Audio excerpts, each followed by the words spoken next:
Bismillahirrahmanirrahim. Innahu min Sulaiman. Innahu min Sulaiman.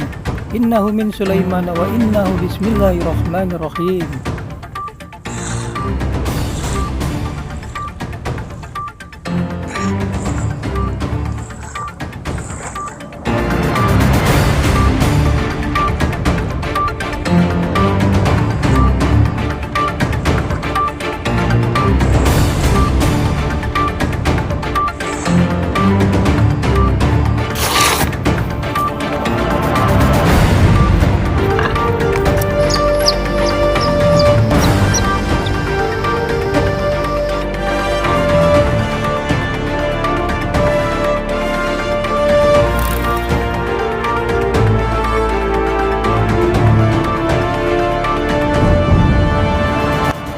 Area letak geografisnya terdiri dari daratan, pantai, pegunungan, hutan, dan rawa-rawa.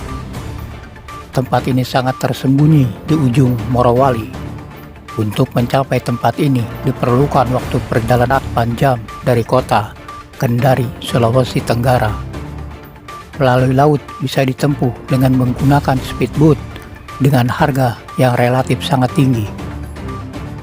Sebelah utara berbatas dengan desa Sambalagi, sebelah selatan berbatas dengan desa Lamontoli, sebelah barat berbatas dengan hutan desa, sebelah timur berbatas dengan Selat Salabangka. Terdapat 5 dusun, penduduk mayoritas agama Islam dan suku, terdiri dari suku Bugis, suku Bajo, suku Bungku, dan bahasa yang dipergunakan adalah bahasa Indonesia dan bahasa daerah, bahasa Bungku, bahasa Bugis, dan bahasa Bajo. Tempat yang jarang dijelajahi manusia ini membuat hutan Werea terbilang angker dan mistis. Perambah hutan yang datang kebanyakan dari warga sekitar yang hendak mencari rotan, itu pun dengan dibekali parang atau golok tebas.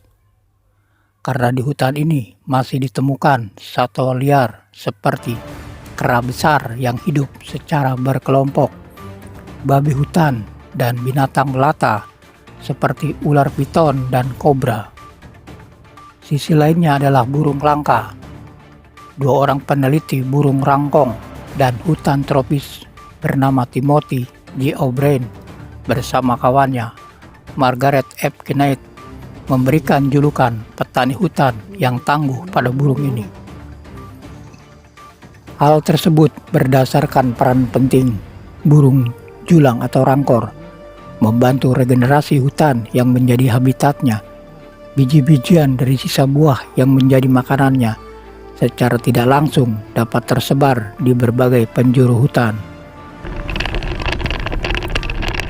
Untuk berkomunikasi melalui seluler, wilayah ini kurang begitu baik, hanya provider tertentu saja yang dapat digunakannya. Terlebih jaringan internet, televisi pun tak bisa menampilkan channel apapun, kecuali menggunakan satelit. Jaringan listrik pun belum bisa dirasakan oleh warga sekitar. Penduduk di sini hampir semua sebagian menggunakan diesel atau genset untuk melengkapi kebutuhan listrik atau penerangan setiap harinya. Terdapat hutan larangan yang jarang didatangi manusia karena begitu lebat dan berbahayanya.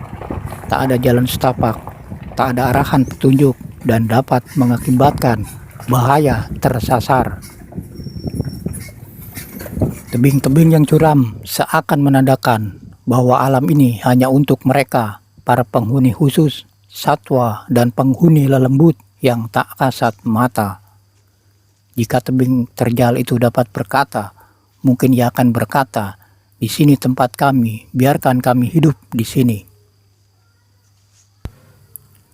Hutan di Sulawesi merupakan sebuah ekosistem yang penting tidak hanya bagi flora dan fauna, tetapi juga bagi masyarakat adat yang masih menggantungkan hidupnya pada hasil-hasil hutan. Kondisi hutan Sulawesi yang semakin menyempit tentu akan mengancam keberlangsungan hidup mereka dan mengganggu keseimbangan lingkungan. apalagi flora dan fauna yang dimiliki hutan Sulawesi tidak dapat ditemukan lagi di tempat lain.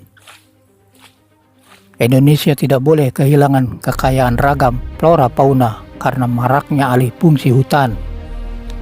Pemerintah harus terus-menerus memperbarui peraturan mengenai penebangan kayu, juga meningkatkan frekuensi patroli pada hutan-hutan lindung untuk mencegah terjadinya pembalakan liar.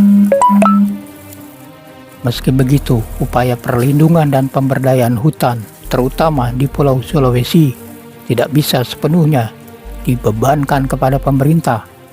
Masyarakat juga perlu mengambil bagian dalam menjaga hutan Sulawesi, dimulai dari meningkatkan kesadaran akan pentingnya hutan pada diri sendiri.